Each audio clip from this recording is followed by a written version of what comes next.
एक बार दो भाइयों में झगड़ा हो रहा था। उनके पिताजी झगड़ा देख करके जोर जोर से हंस रहे थे। दोनों भाई एक मकान के बंटवारे को लेकर लड़ रहे थे। पिताजी को हंसता देखकर दोनों भाइयों ने पूछा, पापा हम लड़ रहे हैं और आप हंस रहे हो, आपको क्या हो गया?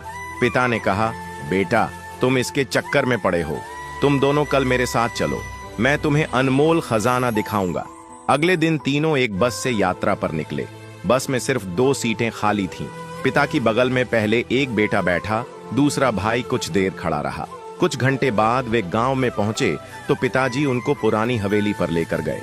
वहां जाकर पिताजी भावुक हो गए। हवेली खंडहर हो चुकी है। कबूतरों ने घोंसले बना लिए, झाड़ियां उग आई थीं। पिताजी रोते चले जा रहे थे और उनसे कह रहे थे, देख रहे हो इस हवेली को? इस हवेली में तुम्हारा बचपन बीता है। इसी हवेली के लिए मैंने अपने बड़े भाई से लड़ाई की थी। हम मरने मारने पर उतारू हो गए थे, जैसे कल तुम लड़ रहे थे। आखिरकार ये हवेली मुझे मिल गई, लेकिन भैया विदेश चले गए। उन्होंने जाते वक्त कहा, तू ही रख ले यह मकान, रिश्ता खत्म। मैंने अपने भाई को खो दिया इस हवेली के चक्कर में और आज ये हवेली खंडहर बन चुकी है। तुम दोनों ऐसे ही लड़ते रहे तो जमीन और मकान तो रह जाएंगे, लेकिन रिश्ते हमेशा के लिए खत्म हो जाएंगे। फिर पिता ने कहा, जिस बस की सीट पर बैठकर आए वह क्या जीवन भर के लिए तुम्हारी हो सकती है? बेटों ने कहा, नहीं पापा, वो तो बस थोड़ी देर के लिए थी। बस में तो सवारी बदलती रहती है।